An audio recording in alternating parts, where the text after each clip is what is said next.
बिस्मिल्लाहिर्रहमानिर्रहीम अस्सलाम वालेकुम। मैं हूं साद और ऑटो केयर के एक न्यू एपिसोड में आपको वेलकम करता हूं, जहां पे लांसर 2005 मॉडल को रिस्टोर कर रहे थे। आज की वीडियो में अपडेट आपको बता रहता हूं। लास्ट वीडियो में मैंने आपको दिखाया था पूरा इंटीरियर खोला हुआ था। इस वीडियो में आपको दिखा रहा हूं कि पूरा इंटीरियर फिट हो चुका हुआ है, नीचे कारपेट वगैरह बिछ गया हुआ है। अब कारपेट और रेगजीन के बारे में भी आपको बताऊँगा। शुरू कर लेते हैं इसके चैनल रबड़ से। ये इसके चैनल रबड़स हैं, ये सारे। ये इसके यहाँ से सिर्फ कोने से इतना पीस जो था ये ख़राब था। तो मैं बिलालगंज गया था ये रबड़ पता करने के लिए, तो वहाँ पे 7,000 रुपये के ये चारों इसके पिलरों के रबड़ दे रहे थे वो। लेकिन उसमें मसला ये था कि वो ग्रे कलर में थे। ये पाकिस्तान मॉडल में ये कलर आता है, पीच कलर आता है, लेकिन वो जो इम्पोर्टेड होता है जैपनीज़, उसमें ये कलर ग्रे आता है। वो ग्रे सा कलर होता है, वो दे रहे थे। और प्राइस बहुत हाई थी, मतलब 7,000 रुपये, एक्सपेंसिव बहुत ज़्यादा थे। तो मैंने फिर उनसे वो नहीं लिए। उसका मैंने हल ये निकाला है कि मेरे पास ये पुराने रबड़्स पड़े हुए थे दूसरी गाड़ी के, ये पूरे ऐसे रबड़ थे। तो इसमें मेरे पास यहाँ पे ये पीस पड़ा भी होगा, ये आपको दिखा देता हूँ। ये कंप्लीट पिलरों के ये ऐसे रबड़ थे इस तरह। इनमें से मैंने क्या किया है, सिर्फ इतना सा जो इसका पीस ख़राब था वो काट के यहाँ पे इस तरह ये डाल लिया है, बाकी कंप्लीट रबड़ वही रहने दिया है। तो इससे ये है कि एक हैवी अमाउंट जो है 7,000 रुपये का वो रबड़ लेने थे जो, वो बचत हो गई है। लेकिन मैंने वो फिर भी 7,000 के नहीं थे लेने। अगर ये हल ना भी निकलता तो मैंने मिंट गुमिरी रोड से लेने थे। वहाँ पे ये न्यू रबड़ मिल जाते हैं, वो कलर उनका ब्लैक ही होता है, इस तरह यही चीज़ होती है। ये 50 रुपये फुट के हिसाब से मिलते हैं। तो मेरा तकरीबन 2,000 रुपये के चारों पिलरों के रबड़ फिर भी आ जाने थे। तो बिलालगंज वाले बहुत एक्सपेंसिव दे रहे थे, तो मैंने नहीं लिए। दूसरी चीज़ ये कारपेट आपको दिखा देता हूँ। ये कारपेट वही है जो इसके नीचे बिछा हुआ था, ऊपर रेक्सिन बिछी थी। कारपेट की हालत बहुत ख़राब थी, लेकिन गाड़ी की शो निकलती ही इसके ओरिजिनल कारपेट के साथ है। तो मैंने उसी को धो के दोबारा बिछाया। उसको कारपेट को बाहर निकाला था, इसके ऊपर सर्फ डाल के, और इसको अच्छी तरह झाड़ू मारिए इसके ऊपर, इसकी सारी मैल निकल गई है। फिर इसको हैंग किया, हैंग करके इसको पानी मार के सारा साफ़ करके, तो इसको सुखा के फिर अब इसको बिछाया। और ये छत की जो रूफ़ पोशिश थी ये सारी धोई, आपको लास्ट वीडियो में याद होगा, ये सारी बाहर निकाली हुई थी। बाहर निकाल के इसको सरफ से अच्छी तरह धो के कपड़े धोने वाला ब्रश मारा था इसके ऊपर, और इसको सुखा के फिर इसको वापस फिट किया। फ्रंट से थोड़ा सा डैशबोर्ड भी रह गया, उसको थोड़ा सा फिट करना है, उसका थोड़ा सा काम चल रहा है। बाकी सीटों को भी ये देख लें, उन्हीं कोशिश को धो के अच्छी तरह और फिट किया। ये सेंटर कंसोल आप देख लें, इसका ये पेंट हुआ है और कितनी अच्छी लुक में आ रहा है। इसका ये लुक काफ़ी ख़राब हो गई थी, तो ये बहुत अच्छी लुक में रिस्टोर हो गया हुआ है। अब इस सारे इंटीरियर को वॉश किस तरह किया उसके ऊपर एक वीडियो अब बनाने लगा हूँ। ये पूरे पैनल इसके मैल से भरे हुए थे, ये सारे वॉश किए हैं और बिल्कुल अपनी ओरिजिनल लुक में आ गए। ये भी देखें, इसको वॉश किया है, ये पोशिश को वॉश किया है, हर एक चीज़ को धोया है। इसी तरह ये पैनल धोया है, जितना इसका मैलापन था वो ख़त्म हो गया, सिर्फ ये दाग जो पक्के हैं ये रह गए हैं। ये भी उतारे जा सकते हैं, लेकिन मेहनत बहुत है इसके ऊपर, तो इसको भी कोशिश करेंगे थिनर वगैरह से साफ़ करने की। फिर इस तरह ये अगले पैनल पूरे धोए हैं। ये सेंटर कंसोल पूरा धोया हुआ है, ये देख लें आप कितनी अच्छी लुक में आ रहा है। हैंड ब्रेक इसकी पूरी धोई है, गेयर वगैरह सारे गेयर नोब्स वगैरह सब कुछ धोया हुआ है इसका। अब मैं आपको बताने लगूँ कि इसको धोया कैसे था। अब ये जिस तरह मेरे पास ये मैट पड़े हुए हैं, इन मैट्स को धो के आपको बताऊँगा क्या तरीका था जिससे मैंने इनको धोया है। ये कोई भी आप ट्रे ले लें, ये ट्रे है मेरे पास, इसमें थोड़ा सा पानी ले लें, ये पानी है, इतना बहुत हो जाएगा। ये लें जी, ये पानी आ गया, इसको रखा है यहाँ पे। ये मेरे पास ब्रश है पेंट करने वाला, इसी ब्रश से सारा कुछ धुलना है। ये है बिलालगंज वाला केमिकल जो इंजन क्लीनिंग के लिए यूज़ होता है। ये मैं 150 रुपये की बोतल लाया था और बहुत लंबा अरसा मेरी ये बोतल चल गई है। इसी केमिकल से मैंने ये ऑलमोस्ट सारा इंटीरियर इसका वॉश किया है। ये केमिकल में थोड़ा तेज़ाब सा होता है जिससे ये सारा इंटीरियर वॉश हो। थोड़ा सा केमिकल आपने डालना है और थोड़ा सा सर्फ डालना है, इतना सा केमिकल बहुत हो जाएगा, ये बहुत है। अगर आपने, क्योंकि प्लास्टिक पैनल्स वगैरह वॉश करने हैं, तो ये असल में बना होता है लोहे की चीज़ों को वॉश करने के लिए, जैसे ऑयल वगैरह, रस्ट वगैरह, जहाँ पे ऑयल आ जाता है इंजन के ऊपर, उस चीज़ को ख़त्म करने के लिए ये बना होता है। बहुत तेज़ केमिकल होता है, इसमें बैटरी वाला तेज़ाब डाला होता है। तो ये थोड़ा सा सर्फ आप डाल लें झाग के लिए, इतना बहुत हो जाएगा। इसको कर दिया बंद। अब आपने ये ब्रश ले लेना है। ये मैं आपको मैट्स वगैरह धो के दिखाने लगा हूँ। ये मैट्स देखें कितने गंदे हुए हैं, पानी मारेंगे धुल तो जाएंगे, लेकिन इनकी मैल नहीं निकलेगी। ये देखें किस तरह मैला हुआ है। तो इसको आपने थोड़ा सा मिक्स कर लेना ब्रश के साथ अच्छी तरह, सर्फ और बिलालगंज वाला इंजन क्लीनिंग केमिकल।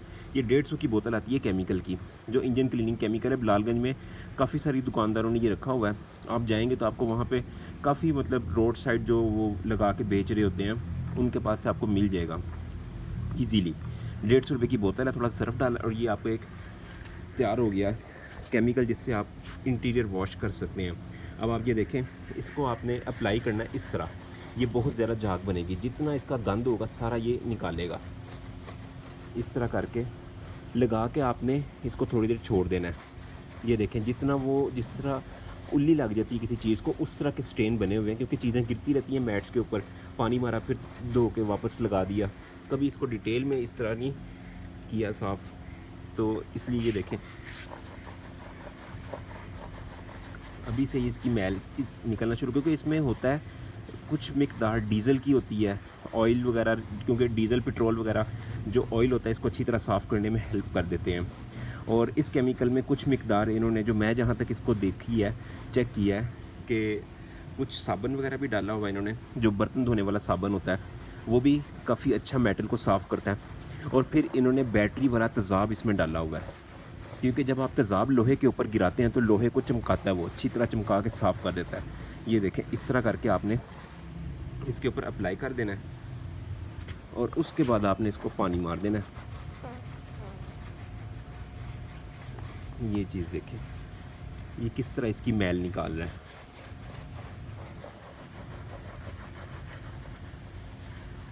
बजाय इसके कि ये न्यू मैट डाले जाएं ला के, यही वाले रिस्टोर हो जाने हैं। मतलब ये फटे नहीं हुए हैं, कहीं से कटे नहीं हुए हैं, सिर्फ इनका थोड़ा सा मैल आ गई है इनके ऊपर, क्योंकि ये कलर ऐसा है, ये मैला जल्दी हो जाता है। अगर ब्लैक कलर में हो या सिलिकॉन वाले हों, वो इतनी जल्दी मैले नहीं होते हैं। तो ये ज़रा वो अच्छा चल जाते हैं, ये भी चल बहुत अच्छे होते हैं इंटीरियर के साथ, मतलब मैच करके बिछाए जाते हैं। तो इसका इंटीरियर इस कलर का है, तो इसीलिए अब इसको लगा मैंने छोड़ देना है, ये सूखता रहेगा और इसकी मैल निकालता रहेगा। ये इसको साइड पे कर देना है।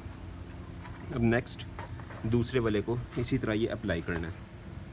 इसको एक दफ़ा झाड़ लूँगा ताकि इसकी मिट्टी उतर जाए। ये देखें, ये किस तरह के, ये इसके ऊपर जिस तरह कोई खाने वाली चीज़ गिरी हो और वो काफ़ी देर तक साफ़ ना की जाए, जिसको उसको फंगस सी लग जाती है, ये वो फंगस लगी हुई है सारी। अब आप ये देखें, ये मैंने इसके ऊपर अप्लाई किया है। अगर मैल ज़्यादा हो, ना साफ़ हो रहा हो, तो आप इसको बिलालगंज वाला केमिकल भी लगा सकते हैं, बिल्कुल सिंपल, कोई सर्फ नहीं डालना, कोई पानी नहीं डालना, उससे ये मज़ीद बेहतर साफ़ हो जाएगा। मैं आपको वो भी चेक करवाता हूँ थोड़ा सा। जैसा कि ये केमिकल है मेरे पास, ये मैंने जस्ट इसके ऊपर अप्लाई कर देना है। ये इतना केमिकल बहुत हो जाएगा, क्योंकि ये काफ़ी तेज़ होता है, तो हाथों को बचाना है। ये देखें, ये जब भी आप इसको डायरेक्ट अप्लाई करें, थोड़ा सा पानी इसमें लाजमी यूज़ होता है इस केमिकल में। पानी के साथ झाग अच्छी बना लेता है। बेशक नीचे वाली सरफेस को हल्का सा पानी से पहले गीला कर लिया जाए और ऊपर केमिकल लगा दिया जाए, ये भी एक सलूशन होता है।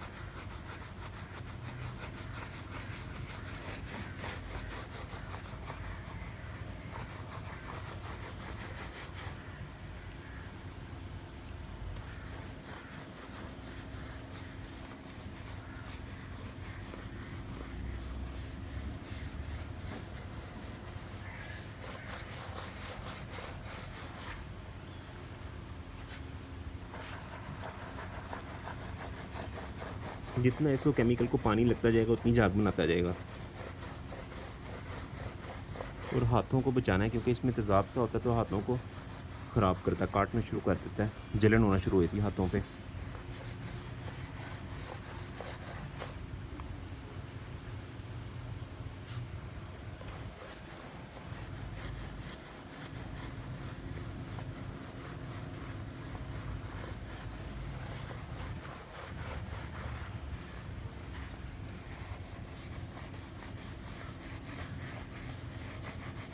इसी तरह मैंने इसका जितना इंटीरियर था सारा वॉश करके, प्लास्टिक के पैनल्स वगैरह सारे खोले हुए थे, उनको इसी तरह ये केमिकल अप्लाई करके साइड पर रखता गया हूँ। सारों को एक दफ़ा अप्लाई कर लिया, उसके बाद एक एक करके सबको पानी से धो दिया, और वो बिल्कुल ओरिजिनल कंडीशन में आ गए हैं, साफ़ सुथरे हो गए हैं। और इसकी जो नीचे रेगज़िन बिछाई हुई थी कारपेट के ऊपर, वो मैंने धो के वो हैंग की हुई है, सारी धुली हुई है, धो दी हुई है, लेकिन फिर भी बिछानी नहीं है क्योंकि उसका कुछ नुकसान है कि वो अगर आपसे पानी गिर जाता है या नीचे से आप गाड़ी पानी से गुजारते हैं, नीचे कोई रबड़ वगैरह मिस हुआ होगा तो पानी अगर इन केस थोड़ा सा अंदर आ जाता है पानी गाड़ी के, तो वो आपके कारपेट को गीला कर देता है। और ऊपर उसके कारपेट का आपने रेगज़िन बिछाई होती है तो वो सूखता नहीं है, वो पानी अंदर ही अंदर उसके खड़ा रहता है, वो गीला गीला रह के आपका फ़र्श गला देता है वो। इसलिए कोशिश करें रेगज़िन ना बिछाएं, इसका जो अपना कारपेट होता है वही आप उसको रिस्टोर करें धो के अच्छी तरह, वही यूज़ करें। रेगज़िन से काफ़ी नुकसान होता है। अब ये 2 को मैंने अप्लाई कर दिया है। अब मैं आपको इसका एक दफ़ा रिज़ल्ट दिखा दूँ धो के, बाकियों को बाद में। ये ले, पहले उस वाले को धो लेंगे जिसको पहले अप्लाई किया, इसको बाद में। अभी काफ़ी ये जगह रहती हैं जहाँ पे सही अप्लाई नहीं हुआ। एक ये देखें, ये क्योंकि इसके एजेस बने होते हैं,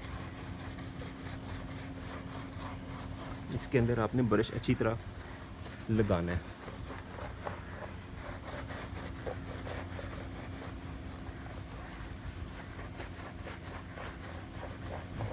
ये देखें अच्छी तरह जहाँ जहाँ पे ब्रश रह गया आप अगेन उसको एक दफ़ा लगा के तो फिर अब आप इसको धो लें। ये जो एजेस हैं यहाँ मिट्टी काफ़ी चली जाती है। ये लें, ये हो गया। अब मैं आपको इसको धो के दिखाता हूँ।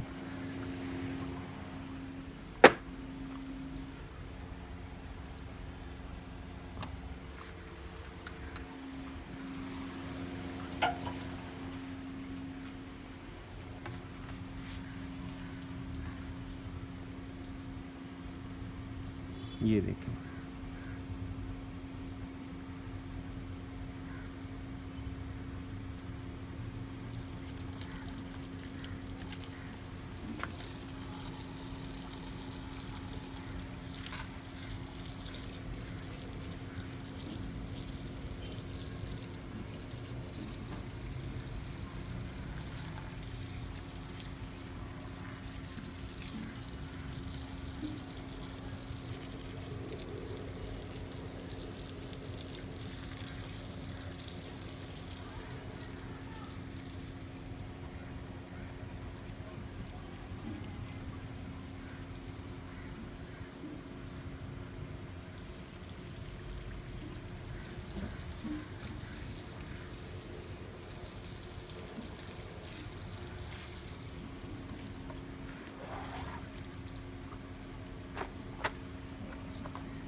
ये देखें, ये पिछले दोनों मैटों में अब आप फ़र्क देख सकते हैं। ये वाला देखें और वो वाला देखें, वो किस तरह गंदा है, इसका कलर नीचे से किस तरह उभर आया, निखर आया।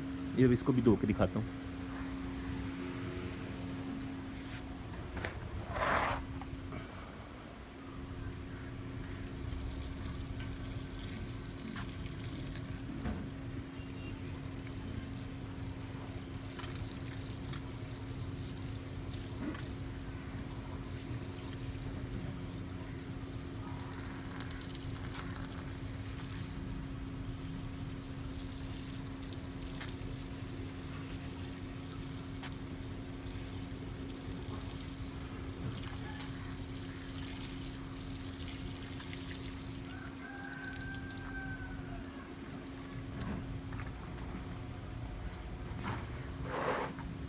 ये देखें,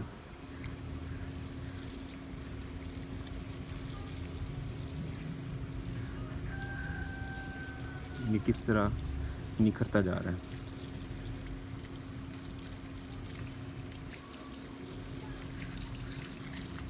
ये देखें, इसी केमिकल से मैंने ये रेगज़िन धोई है, ये बहुत ज़्यादा गंदी थी और अब ये देखें साफ़ सुथरी हो गई है। धो के इसको हैंग किया, खुश्क हो गई है।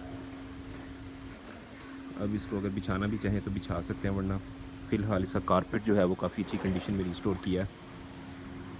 ये देखें, अब अगेन इन दोनों का फ़र्क देखें, वो भी फ्रंट मैट है, ये भी फ्रंट मैट है। इसकी मैल सारी निकल चुकी है और दरमियान वाले दोनों मैले हैं, वो वाला और ये वाला किस कदर साफ़ सुथरा हो गया।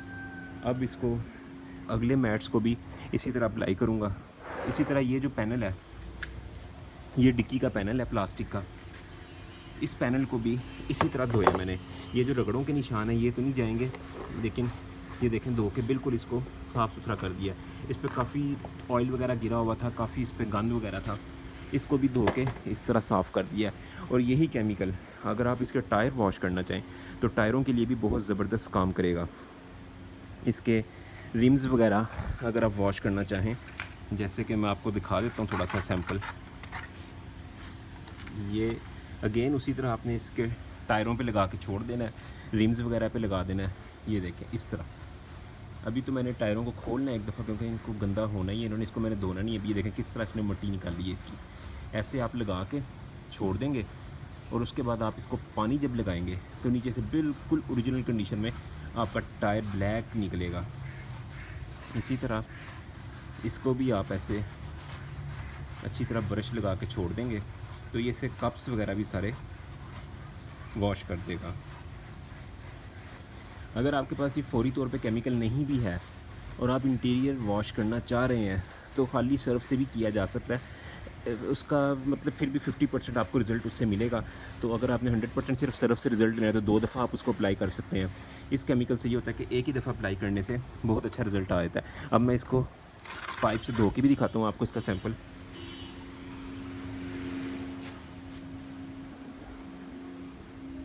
किसी चीज़ में पानी भर लेते हैं क्योंकि सच पाइप यहाँ तक आना नहीं।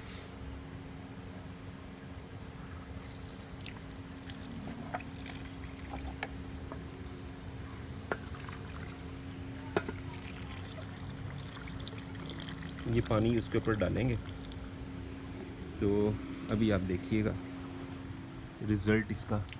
ये लें, आप देखें टायर को किधर गई इसकी सारी मैल, और जितने हिस्से पे लगाया था वो हिस्सा आप देखें किस तरह साफ़ सुथरा हो गया। ये देखें बिल्कुल नीचे से ब्लैक निकल आया है। और अब जब ये सूखेगा तो और अच्छा रिज़ल्ट। और ये इसी तरह व्हील कप को देखें किस तरह इसने क्लीन कर दिया इसको, इस केमिकल ने, क्योंकि इसमें तेज़ाब होता है, इसने बिल्कुल इसको क्लीन कर दिया। और जहाँ पे अप्लाई नहीं हुआ वहाँ पे देख लें सारे दाग वैसे ही हैं। ये देख लें यहाँ पे अप्लाई नहीं हुआ, यहाँ पे सारा टायर गंद से भरा हुआ है, और जहाँ पे अप्लाई हुआ है यहाँ पे उसने टायर के अंदर तक सारा गंद साफ़ किया, बिल्कुल उसको क्लीन कर दिया है। ये देखें कितना अच्छा इसका रिज़ल्ट रहा है। अगर आपके पास ये केमिकल नहीं भी है फौरी तौर पे, आप फिर भी ऐसी डिटेलिंग करना चाहते हैं तो आप पहले उससे भी कर सकते हैं, खाली सरफ के साथ। सरफ के साथ ज़रा 2-3 दफ़ा आपको अप्लाई करना पड़ेगा, फिर इस तरह का रिज़ल्ट निकलेगा जो ये केमिकल से निकल आता है। अब फर्दर इसका आउटर जो है उसको पेंट करने की तैयारी शुरू है, लेकिन पहले इंटीरियर कंप्लीट करेंगे। इसके ऊपर कोई रेक्सिन वगैरह लगानी है, स्टिकर वगैरह लगेगा डैशबोर्ड के ऊपर, इसका पैनल वगैरह सेंटर से फिट होगा, फिर इस तरह ही सारा। अब ये देखें आप, रेक्सिन के मुकाबले में इसकी कारपेट की लुक ज़्यादा अच्छी आती है, तो ये इससे कारपेट की लुक है। डिक्की भी रहती है, ये डिक्की है, ये इसके पैनल वगैरह पड़े हुए हैं सारे जिनको पेंट किया था, अभी ये डैशबोर्ड के अंदर फिट होने हैं। और यहाँ पे कंपाउंड की ज़रूरत है। कंपाउंड क्या है, सिंपल एक जस्ट ब्लैक पेंट, काला रंग, बस। वो 350 रुपये का डब्बा आता है एनेमल पेंट का। आपने डीको वाला नहीं लेना, डीको वाला थिनर में चलता है, एनेमल वाला पेट्रोल में या मिट्टी के तेल में चलता है। आपने एनेमल लेना है जो आपने नीचे फर्श के ऊपर जब भी करना है। ये पहले डीको होता है, डीको का वो मतलब उसको वाटर प्रूफ नहीं करता जिस तरह एनेमल करता है, क्योंकि उसमें ऑयल होता है, वो पानी को स्लिप करता है ऊपर से। तो इसके ऊपर सारा एनेमल पेंट का एक कोट लगेगा। ये सारी डिक्की के अंदर जितना ये हल्का फुल्का जंग आ रहा है, डस्ट आ रहा है, सारा इसको क्लियर करेगा एनेमल पेंट। तो एनेमल का इसको कोट लगना है। ये इसका खोला हुआ था fuel tank cover shade match करने के लिए। ये सिल्वर कलर था तो यही बोला मुझे पेंट चाहिए था, और इस सिल्वर के अंदर जब मैंने ब्लैक बनाया तो ये गन मेटेलिक कलर बन गया। ये इसके पैनलों को होता है अंदर, इसके गन मेटेलिक होते हैं। ये लास्ट वीडियो मैंने आपको बताया भी था, सिल्वर और ब्लैक को मिक्स करेंगे तो ये गन मेटेलिक कलर आएगा जो इसके अंदर पैनलों में होना है। वो भी सिल्वर से मेरा बन गया, और वैसे भी सिल्वर मेरा जो पेंट था गाड़ी का वो भी हो गया। 650 रुपये का निपॉन कंपनी का डिब्बा आया सिल्वर का, डीको का। ये डीको पेंट है सिल्वर, ये निपॉन वाला सिल्वर हुआ है, तो ये वो हो गया। ये डिक्की बाकी रहती है। डिक्की को अब इसका नेक्स्ट से कारपेट वगैरह बिछेगा, स्टपनी वगैरह इसके अंदर आएगी। ये डिक्की का रह गया फर्दर। बाकी इस साइड से भी सारा मतलब कंप्लीट हो चुका हुआ है। ये भी देख लें, सारी सीट्स वगैरह फ़िट हो चुकी हुई हैं। अब ये कोशिश इसकी खुलनी है सारी। अभी इनको बाहर निकाल के इनके कोई कवरिंग का यहाँ से करना है। ये चीज़ इसकी फटी फटी सी लग रही है, इसका कोई सलूशन देखना है। अगर हो गया तो ठीक है, वरना इसको मिंट गोंदी रोड ले जाके वहाँ से इसका सलूशन ये चेंज करवाना पड़ेगा। इसी तरह ये देखें, ये यहाँ से इतना इतना रबड़ इसका ख़राब था, ये भी मेरे पास पहले पड़ा हुआ था, काट के मैंने कोने वाला पीस इसका ये डाल दिया, बाकी इसके सारे रबड़ वही चल गए हैं ओरिजिनली। तो यहाँ से ख़राब हो गया था, पानी लग के इसमें तारे होती हैं, इनको जंग लग चुका था और वो पानी अंदर जाने का मसला आ रहा था।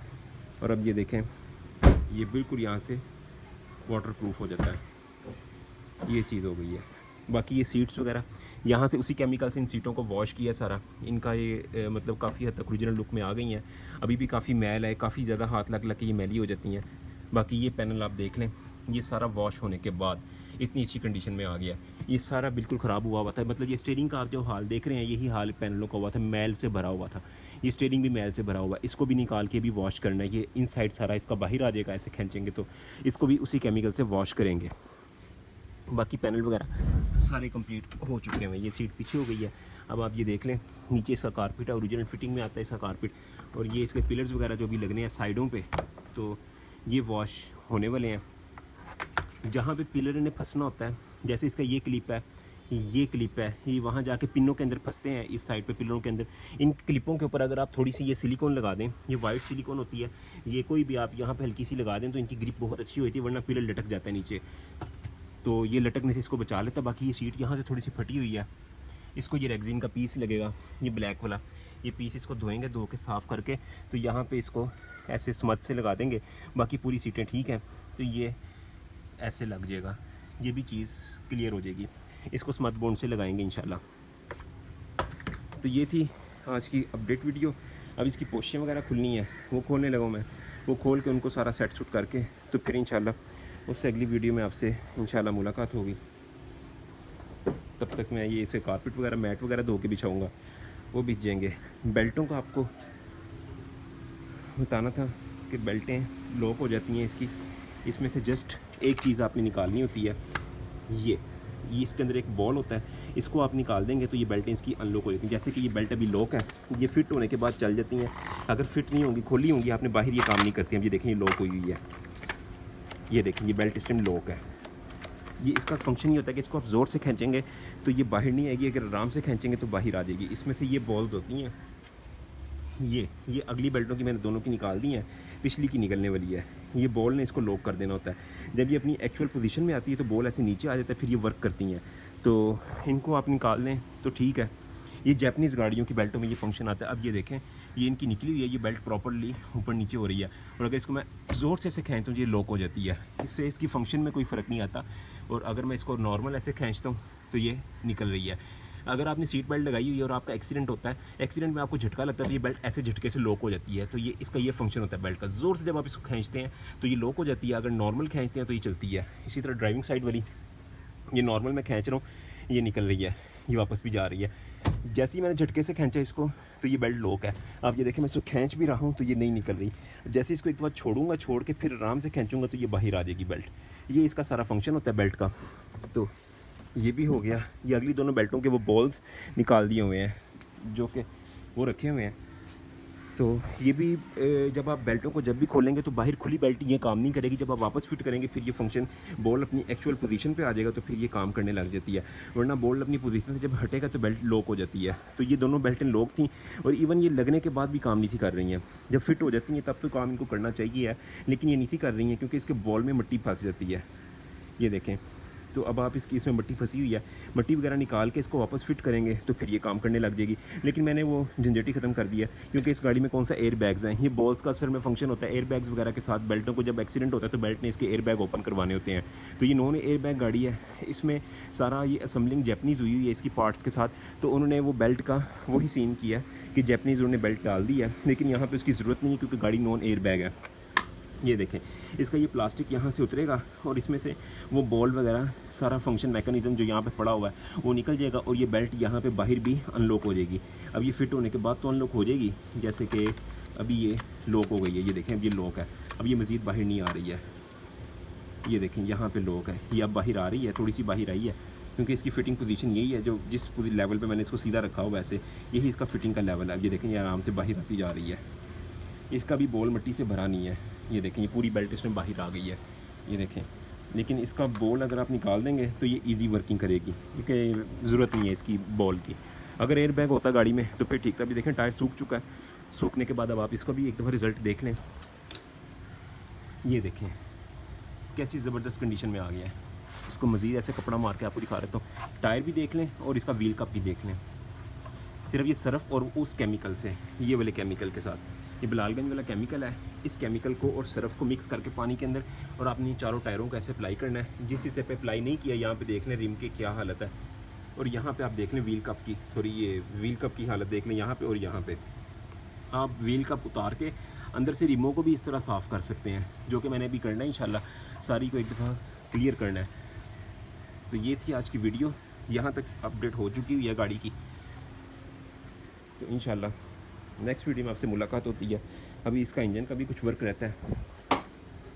ये देखें ये इसका इंजन है, होदा वगैरह इसका, फ़ैन इसका ऑटो किया हुआ है। लास्ट वीडियो में मैंने आपको बताया था, पिछली से पिछली वीडियो में, कहाँ से ऑटो होना है। ये जो बैटरी के साथ पड़ा हुआ है, ये इसके अंदर एक रेड तार होती है, उस तार को आप जोड़ देंगे तो ये ऑटोमेटिक वर्किंग करेगा। उस तार को काट देंगे तो ये मैनुअल हो जाएगा। जैसे स्विच ऑन करेंगे फ़ैन ऑन हो जाएगा। तो ये इसका मैंने ऑटो किया, कोशिश करें फ़ैन ऑटो ही रखा करें, क्योंकि मैनुअल से गाड़ी सही नहीं चलती है। गाड़ी का फ़ैन हर वक्त ऑन रहता है, हर वक्त ऑन रहता है, जिससे गाड़ी के फ़ैन के कार्बन ख़त्म हो जाते हैं और आपको किसी भी जगह पे जाके वो नुकसान पहुंचा सकता है। मतलब आप कहीं लॉन्ग रूट पे जा रहे हैं तो कार्बन फ़ैन के रास्ते में ख़त्म हो गए, फ़ैन बंद हो गया, गाड़ी हीट हो जाती है। इसलिए मकैनिक हमेशा आपकी गाड़ी का फ़ैन डायरेक्ट कर देता है, डायरेक्ट चलता रहेगा, सही रहेगा। लेकिन आप कोशिश करें ऑटो रखें। अगर आपके इंजन की गैसकेट वगैरह का इतना प्रॉब्लम नहीं आ रहा, इसकी गैसकेट वगैरह ठीक थी, सारा कुछ ठीक था, तो मैंने इसका फ़ैन ऑटो ही कर दिया वापस। तो यहाँ तक ये प्रोजेक्ट पहुँच चुका है। अब इसका फर्दर ये डैशबोर्ड को, ये पैड इसका उतारेंगे, ये पैड इसका उतार के कोशिश करेंगे, इसको अगर उतर आए तो ठीक है, वरना लगे लगे